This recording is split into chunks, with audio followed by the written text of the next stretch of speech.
Libertarianism is the view that all people have the right to live their own lives as they choose, so long as they respect the equal rights of others. As long as I've known what the word libertarian meant, I've considered myself a libertarian. People like Adam Smith, John Locke, all the way back to the Enlightenment, they tend to believe in a very simple set of things. I've been involved in promotion of the ideas of liberty or libertarianism for a long time, since I was in high school. I wrote a libertarian column for my high school newspaper, for example, and most of that was based in what I would just call general skepticism.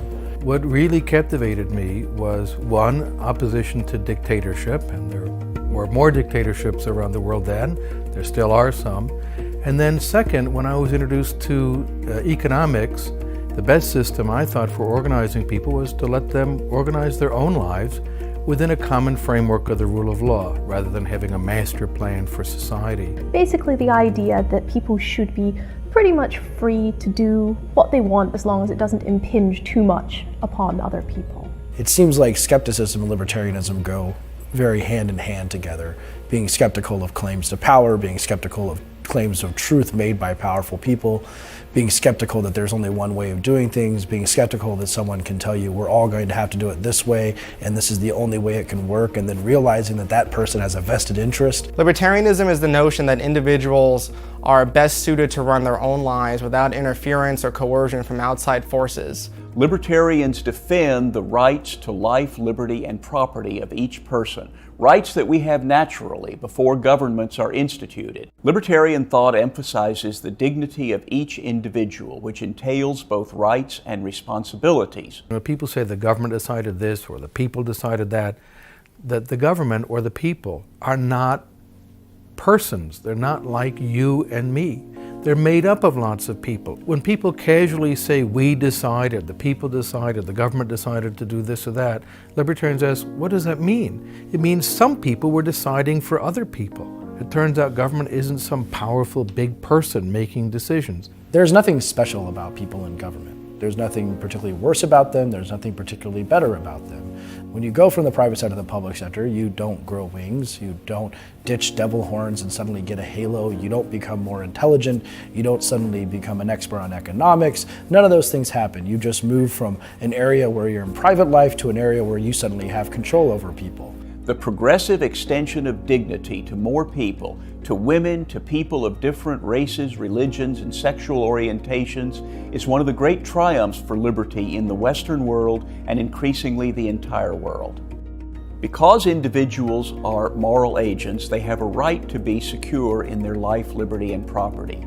These rights are not granted by any government or society. They're inherent in our nature as human beings. One of the central pillars of the whole libertarian approach to the world is the idea that individual human beings have the right to manage their own affairs. They have rights to govern their own lives. Respecting individual rights means respecting people's autonomy, it means respecting their dignity, and particularly it means treating them in the same way that you would like to be treated.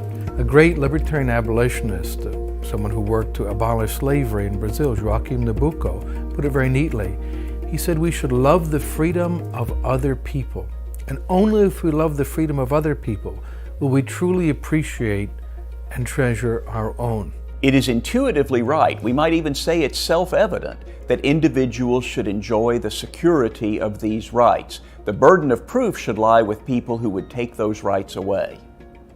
A great degree of order in society is necessary for individuals to survive and flourish, and it's pretty understandable that we think order has to be imposed the way we would impose order on a stamp collection or on a business that we might create or a project.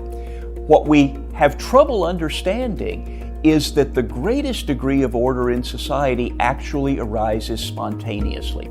It turns out that you don't need a commanding power or a dictator to create order. Most of us are hardwired to think that when there's order, someone must have created the order. Think of the most important institutions in society. Language wasn't designed and written down by anybody. It evolved spontaneously. Same thing with law. And perhaps most importantly for our purposes, the free market. The market is not planned. The market is not designed by anyone. The market is the product of thousands or millions, even billions of people making choices every day based on what will make them and their families better off. That's the order of a free society. It's unpredictable, you can't predict the details of it, but it's nonetheless orderly and harmonious. And that's what libertarianism is about.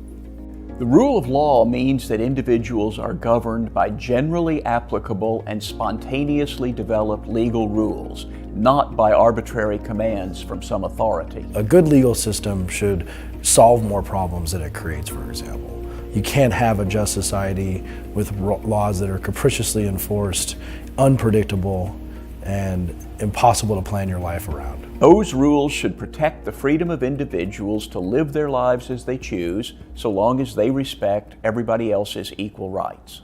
To protect our rights, individuals form governments. But governments are dangerous institutions. Libertarians have a deep skepticism about concentrated power because they understand what Lord Acton said, that power tends to corrupt and absolute power corrupts absolutely. So we want to divide and limit power, and that means especially to limit government, generally through a written constitution that spells out the powers of government and limits it to those powers. Limited government is the basic political implication of libertarianism.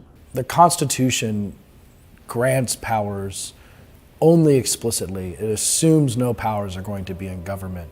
It says there are 18 things the government is allowed to do. And insofar as those 18 things are followed, you'd get a pretty good constitutionally limited government. To survive and to flourish, individuals need to engage in economic activity. The right to property entails the right to exchange property by mutual agreement. Free markets are the economic system of free individuals, and they're necessary to create wealth.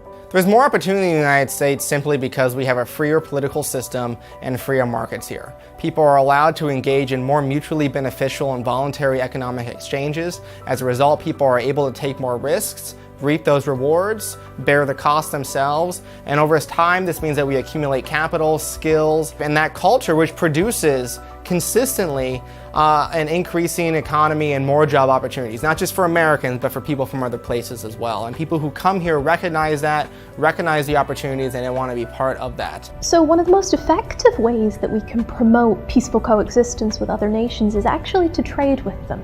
Free trade is a great leveling force. When countries trade with one another, research shows they are far less likely to fight one another. Libertarians believe that people will be freer and more prosperous if government intervention in their economic choices is minimized. Much of the impetus for libertarianism in the 17th century was a reaction against monarchs and aristocrats who lived off the productive labor of other people.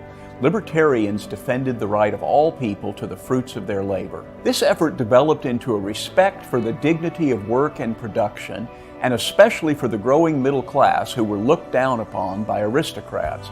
Libertarians developed a pre-Marxist class analysis that divided society into two basic classes: those who worked by their own labor and those who took wealth by force from others. Thomas Paine, for instance, wrote, "There are two distinct classes of men in the nation, those who pay taxes and those who receive and live upon the taxes." Similarly, Thomas Jefferson wrote in 1824, "We have more machinery of government than is necessary, too many parasites living on the labor of the industrious." Modern libertarians defend the right of people to keep what they produce against a new class of politicians and bureaucrats who would seize it to transfer to their clients and cronies. Libertarians have always battled the age-old scourge of war.